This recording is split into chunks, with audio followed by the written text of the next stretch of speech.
สากลค่ะซึ่งมาตรการทั้งหมดนี้นะคะก็เป็นการมุ่งเน้นการลดต้นทุนการผลิตไฟฟ้าลดค่าครองชีพให้กับคนไทยและสร้างความมั่นคงทางพลังงานของประเทศในระยะยาวอีกด้วยค่ะรัฐบาลยืนยันนะคะว่าจะทำงานอย่างเต็มกำลังสุดความสามารถค่ะเพื่อให้พี่น้องประชาชนชาวไทยได้มีไฟฟ้าใช้อย่างมั่นคงในราคาที่เป็นธรรมและก้าวสู่พลังงานสะอาดอย่างยั่งยืนต่อไปค่ะท่านผู้ชมครับมีการเชิญชวนนะครับให้ร่วมกันแต่งชุดไทยนะครับใส่ชุดราชประแตนก็ได้หรือท่านจะใส่ชุดแบบไหนก็ได้เดี๋ยวนี้ชาวจีนชาวเกาหลีชาวญี่ปุ่นชาวอินเดียนะครับมาเมืองไทยเนี่ยนะเขาก็ไปเที่ยวที่อยุธยาผมไปมานะครับโอ้โหเช่าชุดถ่ายกับอะไรเจดีกับวัดวาอารามสวยมากนะครับล่าสุดครับรัฐบาลเชิญชวนทุกภาคส่วนร่วมกันสืบสารพระราชปณิธานและเฉลิมพระเกียรติครับในการส่งเสริมการใส่ชุดผ้าไทยเป็นการผลักดันซอฟต์พาวเวอร์นะครับซึ่งถือว่าเป็นสิ่งสำคัญครับก็ขอเชิญชวนพี่น้องคนไทยนะครับถ้าเสาร์อาทิตย์อยากจะใส่สไตล์ผ้าไทยไปถ่ายรูปใครมองเนี่ยเขามองชื่นชมนะครับท่านอย่าคิดว่าเพราะว่าตอนนี้เรารณรงค์ในเรื่องของการใส่ชุดไทยในสถานที่ต่างๆอยู่ในขณะนี้ครับขอเชิญพุทธศาสนิกชนครับร่วมกันสักการะพระบรมสารีริกธาตุอุรังคธาตุจากรัฐพิหารมาจากประเทศอินเดียนะครับประดิษฐานอยู่ที่วัดประสิทธิชัยจังหวัดตรังโอ้โหผมนึกว่ากรุงเทพมหานครไม่เป็นไรครับใครอยู่ใกล้ๆจังหวัดตรังก็ไปนะครับมีตั้งแต่วันนี้จนถึงวันจันทร์ที่25สิงหาคมนี้ครับ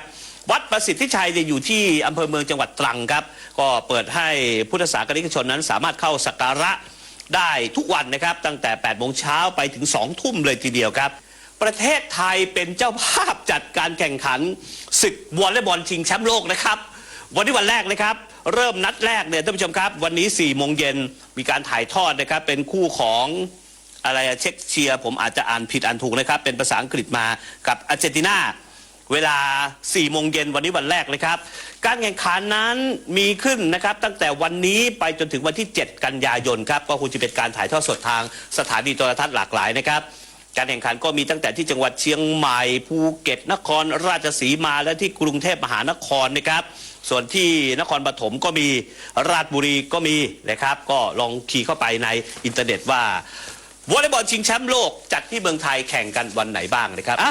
เวลาเดินทางมาถึงช่วงท้ายครับการประชุมสบทก.ยังคงมีทุกวันอยู่นะครับแล้วก็จะมีการแถลงข่าวทุกวันเวลา7 นาฬิกาเพื่อสรุปสถานการณ์7 จังหวัดที่มีเหตุการณ์ที่เกิดขึ้นซึ่งขณะนี้ปกติดีอยู่นะครับพี่น้องประชาชนก็ใช้เวลาในวันหยุดพักผ่อนกันวันนี้วันเสาร์และวันอาทิตย์ครับลาไปก่อนนะครับพบกันใหม่สัปดาห์หน้าเวลาเดียวกันนี้สวัสดีครับท่านสามารถติดตามรับฟังรายการเสียงจากใจไทยคู่ฟ้าทุกวันเสาร์หลังเคารพธงชาติเวลา 8 นาฬิกาถึง 8 นาฬิกา 30 นาทีทางสถานีวิทยุกระจายเสียงแห่งประเทศไทยพร้อมเครือข่ายกรมประชาสัมพันธ์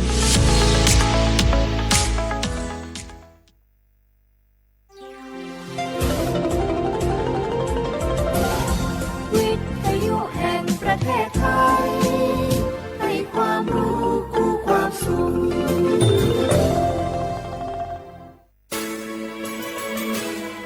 สถานีวิทยุกระจายเสียงแห่งประเทศไทยจังหวัดเชียงใหม่ AM 1476 กิโลเฮิรตซ์สถานีวิทยุภาคภาษาชาติพันธุ์แห่งเดียวในประเทศไทยที่มีความทันสมัยเชื่อถือได้สร้างอัตลักษณ์กลุ่มชาติพันธุ์สู่สากล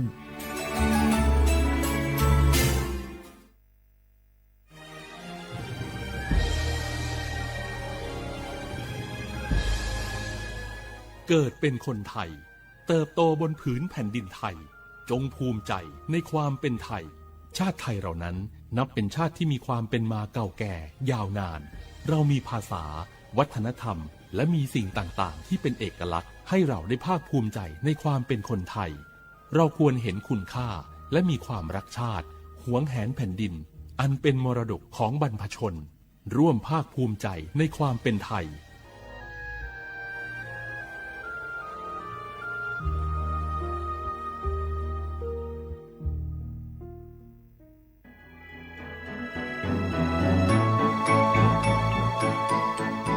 การปกครองระบอบประชาธิปไตยจะมีความมั่นคงก้าวหน้าเพียงใด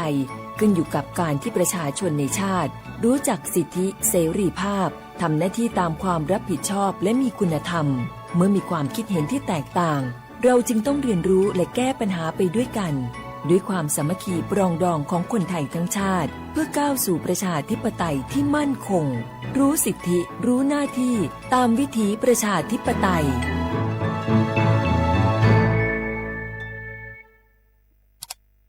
อ้าวแชร์เข้าไปบะอ่านเลยก็แก้วกับผมก็ดูอยู่นี่นะเจ้นี่มันก็เป็นโลโก้ของหน่วยงานราชการนะนี่เข้าไปตรวจสอบเป็นยังว่ามาจากหน่วยงานรัฐแต่ก็ระวังก็เป็นเหยื่อเข้าปลอมเนอะเอาจะนั่นเลยก็นี่ใจถ้าบัตรตรวจสอบให้ชัดเจนนะแต่ที่จะได้ประโยชน์กลับส่งผลกระทบสมัยนี่มันหลอกกันง่ายนะหลอกเรื่องการทับซิทธิ์นั่นนี่โน่นเพื่อให้เขาไปกรอกข้อมูลส่วนบุคคลแล้วก็เอาข้อมูลเหล่านั้นเนี่ยไปทำธุรกรรมต่างๆหรือแม้แต่หลอกให้คลิกลิงก์สารพัดที่มันจะทำนี่นะถ้าอันโหจะเนี่ยจะได้ดีนี่เจนี่อย่างแรกเนี่ยต้องตรวจสอบข้อมูลให้ชัดเจนจากหน่วยงานรัฐเนี่ยก่อนข้อ2ต้องมันติดตามข่าวสารเพื่อหูเต่าตันและข้อ3ต้องมีสติไม่ได้เจืออย่างง่ายๆนะเพราะว่าพวกมิจฉาชีพมันจะใจความเจือความศรัทธาความโลภและก็ความกลัวมาหลอกคนทำให้หลายคนตกเป็นเหยื่อเขาก็ต้องแบบเป็นส่วนหนึ่งในการตกเป็นเหยื่อหรือแชร์ข้อความอันเป็นเท็จบางอันเนี่ยเขาก็จะมีความผิดใดอยู่ดิมว่าดีหาเหลืองติดคุกแล้วแก้วนี่นะขอโทษครับเจรู้เท่าทันป้องกันการตกเป็นเหยื่อจากแก๊งหลอกลวงปรารถนาดีจากสำนักงานประชาสัมพันธ์ที่3กรมประชาสัมพันธ์ค่ะฮัลโหลสวัสดีครับพี่น้องอายุอันนี้เดือขยาวโฆษณาไกกะกอสถานีวิทยุกระจายเสียงแห่งประเทศไทยจังหวัดเชียงใหม่พอปานเนบีเคฮอมอนาแอออนหลีญาเมเจสถานีวิทยุกระจายเสียงแห่งประเทศไทยเฮนาอย่าซินุกอนบีดูอย่าล้อนแต่ช่องหางละหาเช่กับปจักกันเนดูพ่ออีสอนนี่กามาเล่าเนกามองขากากาอีกุญญาอายุเนียวโฆษณาบีเกหมอญาแลนึงมาอ้อนานากาไงเหลียวเนไงชนยังอายุเนียวนากาสมบูรณ์นะคนนี้จำยองาซุงนี่สีโกจำยอโกเย่และงาเดใจที่โบนะคนนี้จำยอเวนี่นี่โกเย่งาสีเวและงายีเนียวมาเจอเกญานี่รู้กันไหมสิทธิบัตรทองหรือบัตร30 บาทเป็นสิทธิหลักประกันสุขภาพตามกฎหมายที่ช่วยคุ้มครองคนไทยทุกคนให้เข้าถึงบริการสุขภาพที่จำเป็นโดยไม่ต้องเสียค่าใช้จ่ายเลยนะครอบคลุมทั้งการรักษาพยาบาลการป้องกันโรคการฟื้นฟูสมรรถภาพทางการแพทย์เรียกว่าช่วยให้คนไทยอุ่นใจกันเลยทีเดียวสอบถามเพิ่มเติมสายด่วนสปสช1330ขอชอแม่น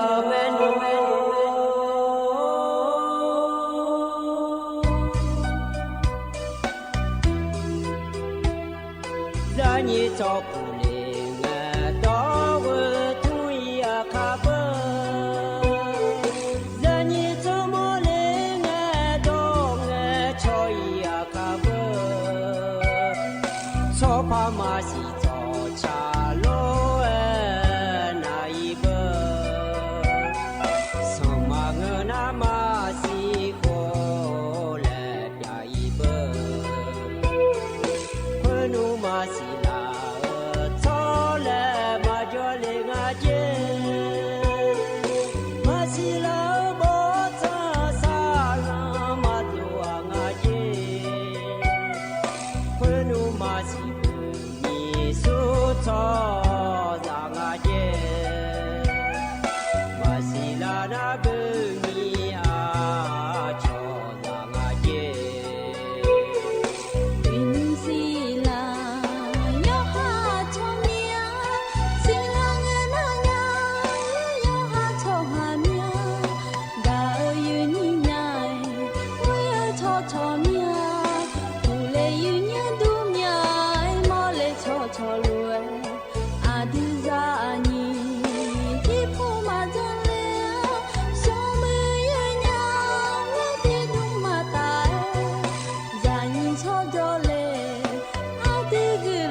สพ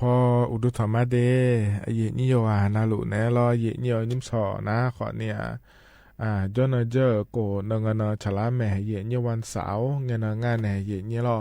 ที่มีเนรอนิมสอนะงานแหน่อายุเชื่อมือแหน่ที่ขอหลวยจดามาเดเยนิโยอินาจนเจอโกนงนฉลาหลวยเยนิยมอยากนะขอเนี่ย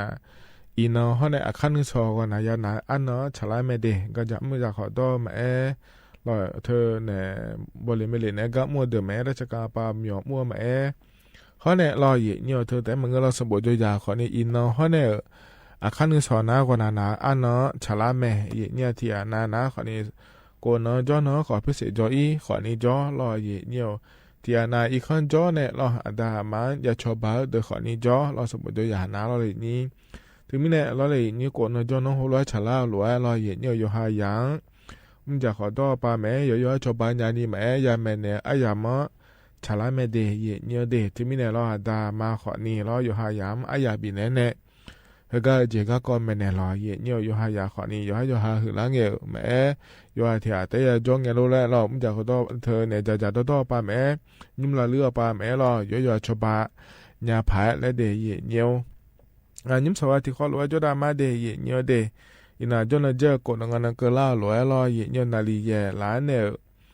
เยหลาทีเกงกนีนาคนในทการรัฐบาลปนจักรเอการอเยเนนายจิรายุห่วงทรัพย์รอโฆษกประจำสำนักนายกรัฐมนตรีและงานเทเยเนี่ยรัฐบาลก็ก้อยเฮจักรเอกาเถอะรอเยเนียมาข้อปนจักรเอกาในบิสิบิกาแม่ในเยนี้ที่ไม่ในจนเยจนหลุทการทุรถอนจุลเมเดเยเนี่ยชันแทนเนนะหายาแม่เยญานานาลีเยหลาที่เกินในหัวหลังเกินนี่นะขอเนี่ยงานแน่อายุเฉมือนแน่ที่ขอหลวงแล้วพระจอดามาเยญานาลีสุ่มเชื่อเบอร์เบียนี่ฮัจเจล่าหลวงรอเยญเนียวน่าเยญเนียวหลวงกว่านั้นก็ล่านะขอนี่รอเยญเนียวเธอเนี่ยก็แทนหลวงเจมาจานะขอนี่เนี่ยก็ต้องเชื่อก็โลอยู่เหมือนจะซาดัวก็โลแล้วจะกายอากาศได้ในบิสิบิกามาเดการยิ้มสอขั้นลงงานในแหลมท่านในจะกายอากาศได้เนี่ยเหรอนะขอเนี่ยวัคซีนแค่วัดใหญ่และขั้วก็เทิมเย็นเนี่ยล้อเห็นยุ่งก็ยามละขั้วน่ายังก็ยามมิเนาะล้อนาก็แค่ว่าใหญ่และขั้วเธอยามอย่างนี้ยามมองอ่ะเย็นเนี่ยล้อถึงมิเนาะรัฐบาลป่าก็ดูนะบาลาสีจีเร่งเงี้ยนั่นก็เนี่ยล้อเย็นเนี่ยอาชดตายยังเจอสีมาสีมัวสุดท้ายไม่บิจินี่อย่างเงี้ยจนเอ็มมาเดและทุกจากการแอกาแม่เนี่ยเย็นนี้ถึงมิเนาะเย็นเนี่ยสู้ๆจอยเนี่ยพาง่ายและล้อข้านุ่งจากการแอกาด้านเนี่ยมาเดจนแท้ๆน่าหันยามแม่เย็นเนี่ยล้อมินาที่ขอรู้จุดามาเยเนียวเฮก็เลยนะเยเนียวรออันนั้นจะไม่จะการอากาศแต่มาเดเยเนียวเดนิมสอก็เยเนียวถอนจ่อเดียขาอันนั้นนะโหที่นั่นฉลางาเดเยเนียวบาลาสีนะขอเนี่ยเยสีล้ออาโหนะแท้ที่โหงาเดไทยอันนั้นนะอินาวันเสาร์อันนั้นนี่จะซุ่มบาลาสีนะล้อเยเนียวสิงหาคมและคู่สีล้ออาโหนั้นนี่พังอายากชีเดเยเนียวอดีตเขาอายามละคุยกันนะยุ่งยามละคุยนะขอนี้เธอยังสักหัวฮัจจาล้วนนะขอนี้จะหัวเพลโลอย่างงานเนี่ยเย็นนี้เธอมีแต่รอเยี่ยล่าโลอยู่มันก็จอยู่แต่ก็ปากยังหล่อเดียเย็นเยอะเดยุ่งยามละคุยนะขอนี้อุยขอนี้แย่เราก็มาขอยจูมีเนี่ยรออยู่อันนั้นรวยเยี่ยล่าไปเลยใช้เดี๋ยวมาเกิดเลยพายรออยู่ขายยังหล่อเย็นเยี่ยวงั้นเนี่ยก็เล่มท้าเธอไม่จะการอากาศด้านในมีน้ารอเดี๋ยวชัดทิบยุ่มเล่พนักหาดามาเด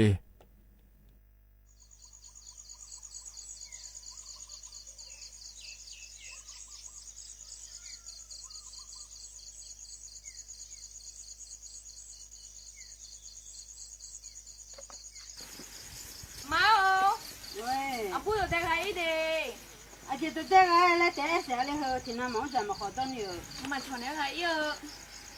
tôi thấy sao chỉ giá là hơi nhưng mà nó ở đây là yêu mà chọn này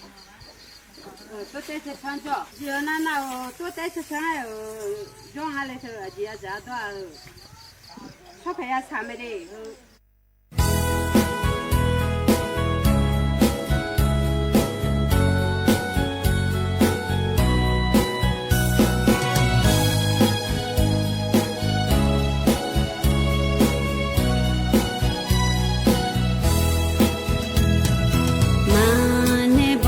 cô ye bien la ta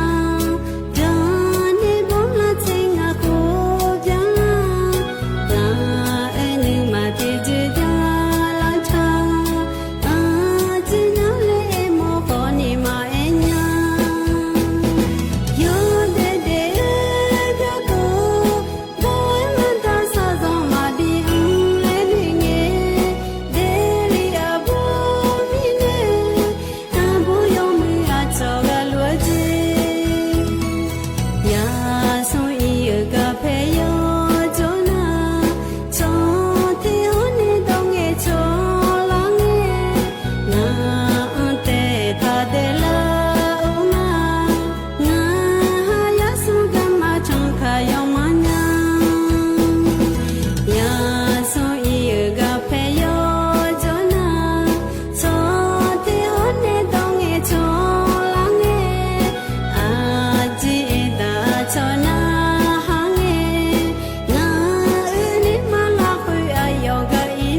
เธอนะขอนี่ต่อชาเย่เนียพอในปีหน้าหาดาวล้อหน้าหาเบียวดูเดเย่นี่โยหานาลัวล้อเย่เนียว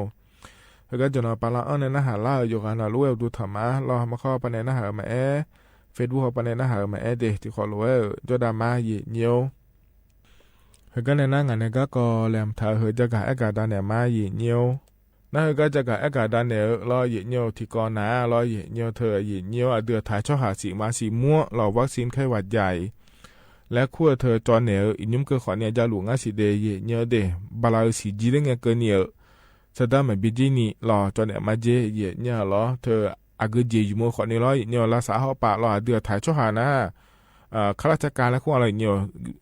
สัมภาระมุลุดนะขอเนี่ยเธออายุมาหัวล้อพอในชาวบ้านเนี่ยแล้วจะน่ากระจำจะขอดอเดือดนะขอเนี่ยประกันสังคมและขั้วพอปาเนี่ยชาวบ้านเนี่ยจะจะชอบมาโดนละเงี้ยรอนั่นแต่ยกอันนั้นหลวงก็ดูนะความที่บัตรทองแล้วขั้วเธอบินในบีอยู่เมื่อยามแม่เย่เนี่ยหรอเธอไม่เนี่ยก็เจอยู่เมื่อขอนี่ล้อเย่เนี่ยอินุ้มหล่อวัคซีนไข้หวัดใหญ่และขั้วเธอยองแงอาชอตายยันเดี๋ยวสีมาสีม่วงจอนเนี่ยมาเดแล้วงะล้อเย่เนี่ยมันก็น่าอยู่กับหยอดน่าสไตล์เจียเดย์เนี่ยวัคซีนไข้หวัดใหญ่และขั้วเธอจอมหมอนาล้อไอ้ขอเนี่ยเฮก็เฮปนายองแงจอนเนี่ยงาเดย์เย่เนี่ยเดสีมาสีม่วงเธอสู้ๆงาเลยจอนยาก็ดูเล่แล้วนะคนนี้ตีนะอาบูยาพิลูเจอย่างเนี่ยเธอบาลาล้อจอนอาจอนเนี่ยคืองานเดียวมาล้อจอนเช่นนี้จอนเนี่ยเช่จอนก็เนี่ยยังล่าเดอแล้วงานเธอเนี่ยล้อน่าอย่าอาโคบาลาโกเสียในนี่ของก็นี่เจเนี่ยนั่นก็สิเจเปียนั่นก็เดอเดแล้วงานเธอเนี่ยล้อเธอเนี่ยสับปองเปียนั่นก็แม่สามันก็ตอนเชื่อแม่นึงมานาก็แม่หรอกว่าเสียนาก็เบาหวานหุ่มมาเปียโลมาเลนทิดยานาเปียโลข้อเนี่ยเราอย่างเงี้ยเธอสิข้อเราดูนู่นสิข้อนาก็เธอเปียเนี่ยแบบรู้แล้วยอดสาเดโลแล้วงานเธอเนี่ยเราเฮน่าสิเจนาก็เปียเดข้อเนี่ยอับบชมอพิชมอเราเฮก็อายุมันเนี่ยถาลัวนาโกเชียงอ่ะคนเนี่ยละตาปาเดแล้วงานเธอเนี่ยเราน่าอยู่ให้อยู่หามาชอบปัญญาเดรอเยอะนะเธอแต่มันเงยเยอะนักก็รอชิมาลูเดแล้วเอ็นยังไม่ได้ยินนี่เธอก็ทารัสเมียแล้วคงอะไรเพราะเนี่ยเอชินักก็เปียเดน่าจะใช้เยอะอามาอามูนะขอเนี่ยอยู่ชั่วเดรออยู่ชั่วพอปาแล้วเกินได้มีนี่เกินงานขอเนี่ยที่จิโร่เนี่ยละตาปาเดเจเยเนี่ยรอชมเนี่ยชอเชื่อรอเยอะอากาโฮยากากจอยเนี่ยก็ดูงานเลยแล้วชมเนี่ยชอเชื่อเธอนะขอเนี่ยแอปพลิเคชันเป๋าตังและคู่กันเลยเนี่ยช่วยมาเธอชดเชยเนี่ยแล้วยาแม่เดย์และตัวจากการแอกางาเดย์เยี่ยเดย์เธอมีเนี่ยรอเยี่ยเธอก็งานเนี่ยคือหลายสิมาสิมุนเธอเดย์มาเยี่ยก็จะลาซาไปอยู่เมื่อขอนี้รอเยี่ยอินยุ่มเฮก็ยามละคุยนะยังก็ยามรออุเย่ขอนี้เย่รอนักก็ค่อยว่าใจและคู่เธอยอมอย่างนี้ยามมั่วเดย์เยี่ยเดย์เธอมีเนี่ยว่าสิ่งเธอจอยเนี่ยอยู่ห้างนักก็มาเปลี่ยนแล้วนี่คำเนี่ยก็ดูรอเยี่ยงานเนี่ยคือสิมาสิมุเธอเราวัคซีนเธอจอยเนี่ยแม่เดย์เยี่ยเดย์แล้ว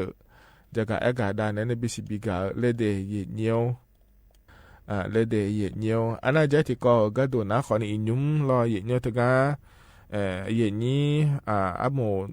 เพื่อบีเราภาษีแล้วคงอะไรนี่โลอยู่มันก็จะอยู่ว่าไปแอคนะโลเคอร์แม่โลแม่ยาเถอะนะที่ของที่โปรอเยี่ยรัฐบาลป้าหมดเธอบียเดย์เยี่ยเดย์ภาษีเธอรอเลยอย่างนี้น่าเมียนนะขอเนี่ยเธอก็สำนักงานขนส่งและคูกาอีในยาจออีเมลเยี่ยไอ้ขอนี่ยุ่มรัฐบาลป้าเยี่ยอยู่และบิดยาก็ดูเดย์และงานเธอเยี่ยล้อเธอก็แอปพลิเคชันเป๋าตังและขั้วไปเนี่ยบิดยาละมาเจเยี่ยล้ออย่างนี้สมบูรณ์สิญญาเดอนะขอเนี่ยเธอก็จะเล่นงานเดย์เยี่ยเดย์อายุเจียงก็ดูงานเลยและก็น่ารอเยี่ยเธอก็แอปพลิเคชันเป๋าตังและคูกาจะมีอะไรงานเธอเนี่ยล้อแล้วเธอก็เลยนะขอเนี่ยบริการและคู่อย่างงานเดียเนี่ยเดี๋ยวเธอก็เธอว่าอย่าเลยงานเนี่ยล้อนั่นเลยนะขอเนี่ยเธอก็เอาไปจืดขนาล้อเนี่ยเธอก็บอกว่าท่านในใจแม่เนี่ยล้อชำระภาษีรถประจำปีและบุตรฐานในจังงานเธอเนี่ยแล้วขอนี้เธอก็มาเลยมีนายล้อเนี่ยเยอะๆมาจริงๆอยู่ฮาโลเฮล้อเธอที่ขวนที่โปรัฐบาลปังอโมดเบียเพย์ก็แล้วแม่เล่ๆก็นะขอเนี่ยล้อโลสี่คนเนี่ยต่อไปเบียงล่าเดินนะรอเยี่ยอยู่ฮาโลจะไม่ชดเชยขออีกงานเดย์ยุ่มยาเนี่ยเราคุยงานโลแล้วเราชอบการตรวจสภาพรถและคู่งานเทเยี่ยเนี่ยนั่นเธอแต่มาเงื่อเราเนี่ยเธอก็พรบและคู่งานเทเยี่ยเธอก็ทำขอเนี่ยจังหวะทางงานเดย์นั่นจังหวะนั้นขอเนี่ยเขาก็งานเนี่ยช่วยเดือ le on ne lo yo ti yo le jon yang a sai ga ko ni sa da bi ne ne ji ga ko ni lo yi nyo na te ga ne adine sa da kon pe lo I kon pa bi ko ne la me je yi nyo de te ga yi ma sa ni de ti me he na ko ni yo le yi ni jon yang ne ga du de la ta ba pa lo da sa da ne nga de yi ni te ga to po ne jon yang me de leจะga a ga da ne le de yi nyoกันนะอายามข้าจะล่าเฮยเนียวเธอต่อชับพอในแล้วบินหาดากันมาเดอายามเจียนะก็อีมาเยเนี่ยล้อโยกานะล้อยู่หมดจะซาโดละค่อยจอดาล้ออาคานุจิอุจินาลีเวลาในเชลากันงานแหนอายโยเชิงเหมือนที่ยามแล้วพัฒนจุลามาเดก็อีมาอุดุธรรมา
สถานีวิทยุกระจายเสียงแห่งประเทศไทยและเครือข่ายทั่วประเทศเสนอข่าวต้นชั่วโมง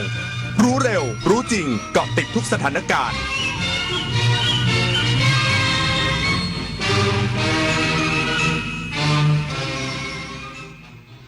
รับฟังข่าวต้นชั่วโมง 9 นาฬิกากับคณิษฐายิ้มดีค่ะ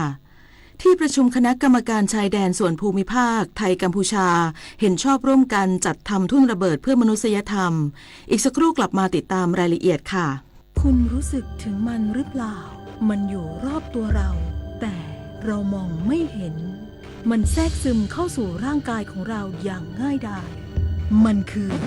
นาโนพลาสติกอนุภาคจากการแตกสลายของพลาสติกขนาดเล็กกว่าเส้นผม 100,000 เท่าที่ปนเปื้อนอยู่ในระบบนิเวศส่งผลต่อการเจริญเติบโตระบบสืบพันธุ์และอวัยวะสำคัญอื่นๆร่วมลดการใช้พลาสติกในชีวิตประจำวันเพื่อลดมลภาวะนาโนพลาสติกกันนะคะเยาวชนคือพลังสำคัญในการขับเคลื่อนอาเซียนไปข้างหน้าประเทศไทยพร้อมสนับสนุนเครือข่ายเยาวชนอาเซียนให้แข็งแรงเป็นมิตรและรวมพลังด้วยการสนับสนุนเครื่องมือดิจิทัลและพื้นที่ให้เยาวชนได้แสดงออกลงทุนในโครงการพัฒนาเยาวชนสนับสนุนความร่วมมือข้ามพรมแดนและส่งเสริมการเข้าถึงการศึกษาทักษะสำหรับอนาคตอย่างเท่าเทียมเยาวชนอาเซียนคือพลังสร้างอนาคตอย่ามาห้ามต้องกู้อีกต้องแทงอีกเดิมพันไปเลยหมดหน้าตักน้อยผีพนันเข้าสิงต้องเจอไอเทมเด็ดแม่หมอยันรู้ทันเจ้ามือครั้งแรกติดใจครั้งต่อไปติดพนันล็อกผลให้แพ้ยิ่งเล่นยิ่งเสียผู้สารเสกสติก่อนเงินเก็บหายก่อนความเชื่อใจจากครอบครัวหมดลบแอปลบเว็บพนันทิ้งทำกิจกรรมสร้างสรรค์หรือปรึกษาสายด่วนเลิกพนันโทร1323หยุดวงจรพนันออนไลน์ชีวิตคุณมีค่ามากกว่านั้นบ้านเล็กในป่าใหญ่หนึ่งในโครงการพระราชดำริของสมเด็จพระนางเจ้าสิริกิติ์พระบรมราชินีนาถพระบรมราชชนนีพันปีหลวง ที่ก่อเกิดจากความห่วงใยในทุกสุขของราษฎรและส่งเสริมการศึกษาวิจัยหาวิธีให้คนอยู่กับป่าได้โดยไม่เกิดการทำลายเน้นการพึ่งพาตนเองสร้างชุมชนให้เข้มแข็งเพื่อชีวิตความเป็นอยู่ที่ดีขึ้นและคนกับป่าจะได้อยู่ร่วมกันอย่างยั่งยืนโฆษกประจำสำนักนายกรัฐมนตรีเปิดเผยข้อสรุปผลการประชุมคณะกรรมการชายแดนส่วนภูมิภาคไทยกัมพูชาเห็นชอบร่วมกันจัดทำทุ่นระเบิดรวมถึงการแก้ไขปัญหาอาชญากรรมข้ามชาตินายจิรายุห่วงทรัพย์โฆษกประจำสำนักนายกรัฐมนตรีและคณะกรรมการศูนย์เฉพาะกิจบริหารสถานการณ์ชายแดนไทยกัมพูชาหรือสบทก.เปิดเผยในรายการเสียงจากใจไทยคู่ฟ้าถึงผลการประชุมคณะกรรมการชายแดนส่วนภูมิภาคหรือ RBC ระหว่างไทยและกัมพูชาวานนี้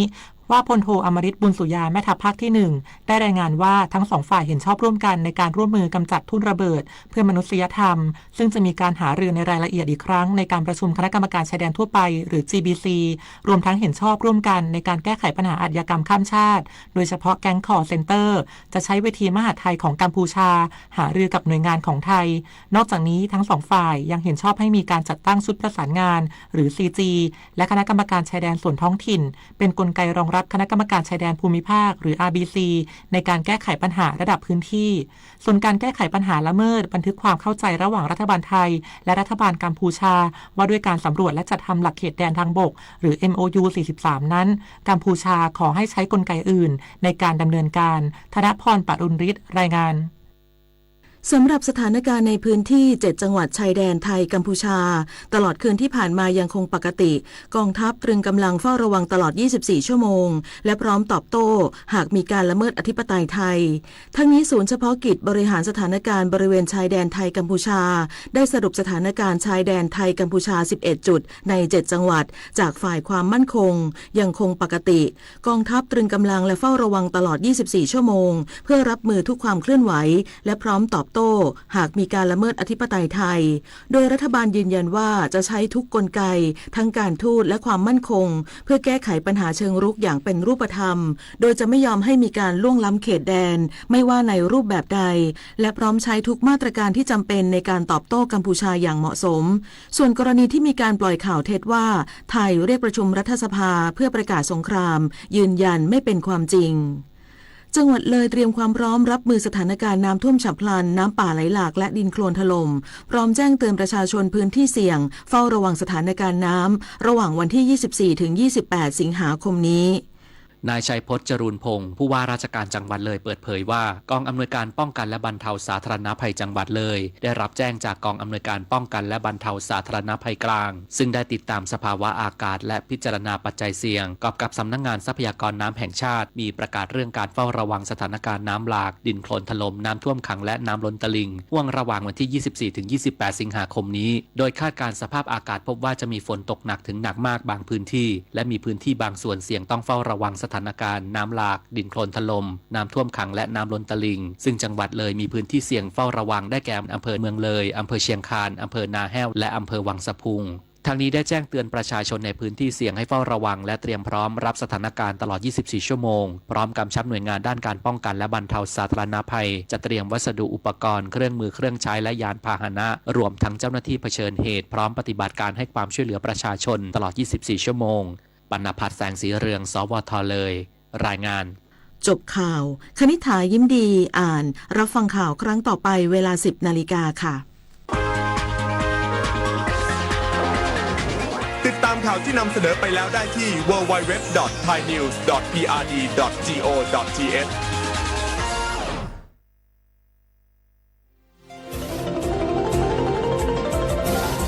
วิทยุแห่งประเทศไทยให้ความรู้คู่ความสุข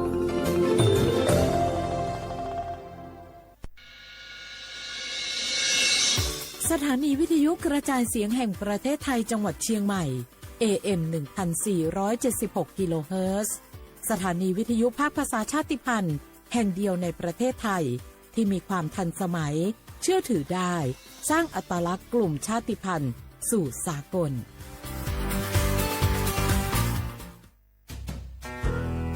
แม่คะทำไมเราต้องเคารพธงชาติและเปิดเพลงชาติไทยในเวลา 8 โมงเช้าและ 6 โมงเย็นล่ะคะก็เพราะว่าธงชาติและเพลงชาติไทย เป็นสัญลักษณ์ของความเป็นไทย ให้เราภาคภูมิใจในความเป็นชาติ และความเสียสละของบรรพบุรุษไทยไงล่ะ ค่ะ ฟังนะลูก ชาติไทยเรามีการปกครองในระบอบประชาธิปไตย อันมีพระมหากษัตริย์ทรงเป็นประมุข มีศาสนาพุทธเป็นศาสนาประจำชาติ เรามีวัฒนธรรม ขนบธรรมเนียม และจารีตประเพณีที่เป็นเอกลักษณ์ประจำชาติของเราเอง ค่ะพ่อ เพราะฉะนั้นนะลูกเราจงภูมิใจในความเป็นชาติ และช่วยกันปกป้องรักษาชาติไทย เพื่อให้ลูกหลานเราได้อยู่อาศัยอย่างสงบสุขสืบไป